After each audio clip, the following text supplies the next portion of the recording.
дар деҳаи обиборики ҷамоати деҳоти далёни болои ноҳияи деваштич имрӯзҳо корҳои тахту ҳамворкунӣ ва сабзгардонии як гӯшаи диёр идома дошта, ин иқдоми созанда ба як рӯйдоди муҳими ҳаёти сокинон табдил ёфтааст. дар доираи истиқболи арзанда аз ҷашни бузурги миллӣ 35-солагии истиқлоли давлатии ҷумҳурии Тоҷикистон дар ин деҳаи дорои беш аз 4000 аҳолӣ мунфашкунии 4 километр роҳи қаблан нообод оғоз ёфт. роҳи мазкур солҳои зиёд ҳамчун роҳи асосии рафтуомади сокинон ба шумор мерафт. имрӯз бошад бо оғоз гардидани корҳои мунфашкунӣ умеди мардуми деҳа ба роҳи ҳамвору обод ва зиндагии боз ҳам беҳтар нерӯи тоза гирифтааст. ҳоло дар ин мавзеъ техникаҳои роҳсозӣ ба таври васеъ истифода шуда, корҳои тахту ҳамворкунӣ ва мунфашнамоии роҳи асосӣ бо маром идома доранд. қайд кардан зарур аст ки иқдоми бунёди роҳҳои обод маҳсули ҳамдилию ҳамкории сокинони меҳнатдӯсту ватанпарвар, соҳибкорони бурунмарзӣ ва ашхоси ба ҳаҷраванда буда, ҳар як истиқоматкунандаи деҳа бо ҳисси баланди масъулияти шаҳравандӣ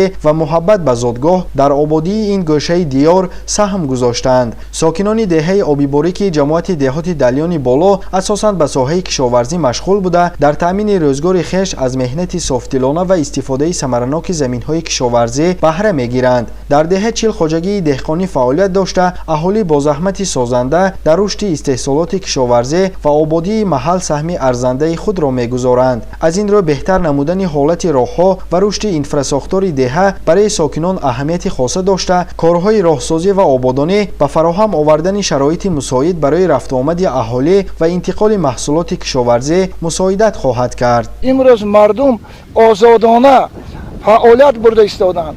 дар куҷое набошад ҳам сулҳу салоҳ ҳукмфармо аст. аз ин лиҳоз мардум бо дили пур меҳнати қарин намуда анамун маблағи пасандози ҷамънамудаи худашро ҳам ба рӯзгори худаш ва ҳам барои ободонии диёраш харҷ намуда истодааст.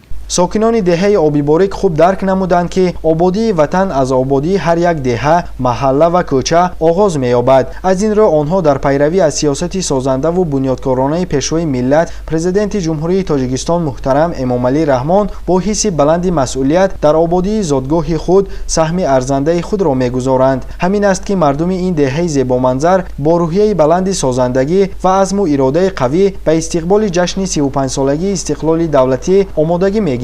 бо идомаи чунин ташаббусҳои созанда ва дастгирии мақомоти маҳаллии ноҳияи деваштич, симои деҳа рӯз аз рӯз ободу зебо гардида, шароити зиндагии мардум боз ҳам беҳтар хоҳад шуд. зеро ҳар роҳи обод, ҳар кӯчаи зебо ва ҳар гӯшаи сабзу хуррам қабл аз ҳама нишонаи муҳаббати мардум ба ватан ва саҳми онҳо дар ободии Тоҷикистони азиз аст. фирдавс Умарзода, Орзу Маъруфзода, ноҳияи Деваштич, Ахбор.